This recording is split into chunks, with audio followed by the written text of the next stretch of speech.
जय गुरुदेव। आप सबका हमारे चैनल में हार्दिक स्वागत है। भगवत गीता सीखने की इस श्रृंखला में आज हमने 21 और 22 श्लोक लिया, क्योंकि दोनों का साथ में रहना जरूरी है, क्योंकि ये दोनों श्लोक एक दूसरे के साथ में जुड़े हुए हैं। इसलिए 21 और 22 दोनों हमने ले लिया है। शुरू करते हैं। अर्जुन उवाच सेनयोरुभयोर्मध्ये रथम् स्थापयाम्यच्युतः यावदेतान् निरीक्षेऽहं योद्धुकामानवस्थितान् कैर्मया सह योद्धव्यम् अस्मिन् रणसमुद्यमे। शब्दार्थ में देख लेते हैं पहले। अर्जुन उवाच, अर्जुन ने कहा, सेनाओं के, उभयो दोनों, मध्य बीच में, रथम रथ को, स्थापय कृपया खड़ा करें या वहां ले चलें। मैं मेरे अच्युत, हे अच्युत, अच्युत कृष्ण के लिए कहा गया है। यावत जब तक, एतान इन सब, निरीक्षे देख सकूं, अहम मैं, योद्धु कामान युद्ध की इच्छा रखने वालों को, अवस्थितान युद्ध भूमि में एकत्र, कै किन किन से, मया मेरे द्वारा, सह एक साथ, योद्धव्यम युद्ध किया जाना है। अस्मिन इस रण संघर्ष झगड़े में, समुद्य में उद्यम या प्रयास में, ये शब्दों के अर्थ हो गए। अब यहां से अर्थ हम कैसे निकालेंगे। अर्जुन उवाच, अर्जुन ने कहा, अर्जुन उवाच, अर्जुन ने कहा। फिर आता है सेनयो, सेनयो सेनाओं के। अब इसमें तीन शब्द हैं, सेनयो, उभयो और मध्य। इसका अर्थ हुआ सेनाओं के, दोनों सेनाओं, उभयो दोनों सेनाओं के मध्य में, रथम रथ को, स्थाप्य कृपया खड़ा करें। दोनों सेनाओं के बीच में रथ को खड़ा करें। मैं अच्युत, हे अच्युत, हे कृष्ण, कृष्ण को अच्युत कहा है। तो यहाँ पे अर्जुन कह रहे हैं कि हे अच्युत, मेरा रथ जो है वो दोनों सेनाओं के बीच में खड़ा करें। एक लाइन क्लियर हो गई। यावत तेतान निरीक्षेयहम्, यावत जब तक, एतान इसमें भी 3-4 अक्षर हैं, 4 शब्द हैं। यावत है, एतान है, निरीक्षे है और अहम है।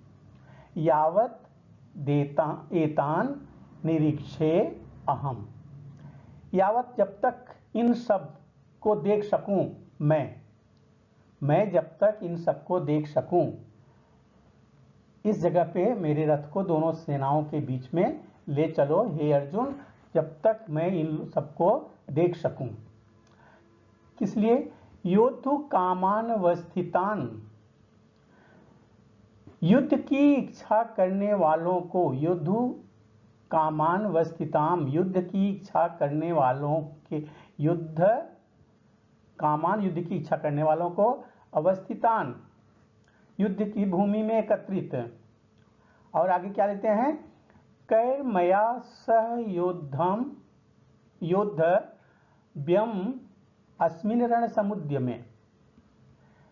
क्या है, किस लिए बोलता है कि युद्ध भूमि में, कैर्मया किन किन के साथ, मया मेरे द्वारा, सह साथ, एक साथ, योद्धव्यम युद्ध किया जाना है, योद्धव्यम अस्मिन् रण समुद्य में, इस रण में, इस झगड़े में, इस संघर्ष में, समुद्य में, उद्यम या प्रयास में। अर्जुन कहता है कि हे अच्युत, कृपा करके मेरे रथ को उन दोनों सेनाओं के बीच में ले चल के खड़ा करो, ताकि मैं देख सकूं कि मुझे किन किन के साथ युद्ध करना है।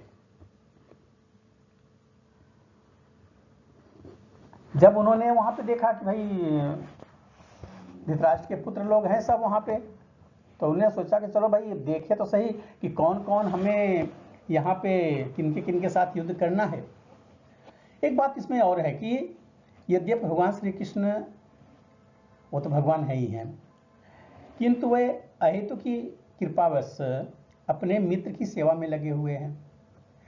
अपने भक्तों पर स्नेह दिखाने में कभी नहीं चूकते, इसलिए अर्जुन उन्हें अच्युत भी कहा है। सारथी रूप में उन्हें अर्जुन की आज्ञा का पालन करना अच्छा लगा। वैसे भगवान को कोई आज्ञा नहीं दे सकता, लेकिन भगवान भी सोचते हैं कि अगर कोई निर्मल भक्त है तो मैं उसकी आज्ञा का पालन करूं।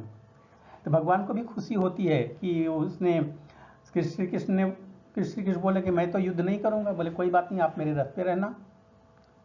सारथी बन गए उनके, और सारथी बनकर बोले मैं युद्ध नहीं करूंगा, धनुष नहीं उठाऊंगा, कुछ नहीं करूंगा। बोले आप तो हो ना साथ में।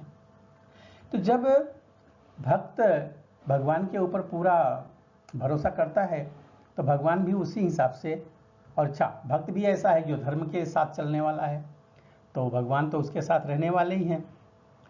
और भगवान अपने सेवक का संबंध अत्यंत मधुर और दिव्य बना ही लेते हैं। सेवक स्वामी की सेवा करने के लिए सदैव उद्यत रहता है, तो स्वामी भी तो सेवक के लिए उसी हिसाब से रहते हैं। और भगवान भी भक्त की कुछ न कुछ सेवा करने के लिए हमेशा कोशिश में रहते भी हैं। इसमें विशेष आनंद का अनुभव भी भगवान करते हैं। वे स्वयं आज्ञादाता नहीं बनते, बल्कि आज्ञा सिरोधारी करने वाले भी बनते हैं। तो भगवान की एक कृपा है। भगवान के तो सभी आज्ञा पालक है ही हैं, पर उन्हें आज्ञा देने वाला कौन है? कोई नहीं है। इसीलिए कृष्ण ने जब उन्होंने कहा कि आज्ञा दिया ना कि मेरा रथ हे अच्युत दोनों सेनाओं के बीच में लेके चलो, तो बड़े एक बार भी उन्होंने कुछ नहीं बोला, हाँ जैसी इच्छा। तो वहां पे उन्होंने यही जानने के लिए कि भाई उत्सुक था अर्जुन की, भाई मुझे किनके सामने कौन कौन है जिनके साथ मुझे इस युद्ध भूमि में, शांति प्रयासों का तो कोई हाल उठता नहीं है, युद्ध तो करना ही है, लेकिन अब किनके साथ मुझे युद्ध करना है ये मुझे देखना है, ताकि ये भी तो पता लग जाए कि किस हद तक लोग जुटे हुए हैं। तो क्या अर्थ बन के सामने आया है? अर्जुन कहता है कि हे अच्युत कृपा करके मेरा रथ दोनों सेनाओं के बीच में ले चलो, जिसमें यहां उपस्थित युद्ध की अभिलाषा से जो शस्त्रों की इस महान परीक्षा में हैं, जिनसे मुझे संघर्ष करना है, मैं उन्हें देख सकूं। कैसा बढ़िया बताया है। अर्जुन बोले हैं कि हे अच्युत कृपा करके मेरा रथ उन दोनों सेनाओं के बीच में ले चलें, जिससे मैं यहाँ उपस्थित युद्ध की अभिलाषा से रखने वालों को और शस्त्रों की इस महान परीक्षा में मुझे किनसे संघर्ष करना है, मैं उन्हें देख सकूं। मुझे लगता है समझ में आया होगा। मिलते हैं अगले वीडियो में दूसरे श्लोकों के साथ में। तब तक के लिए जय गुरुदेव।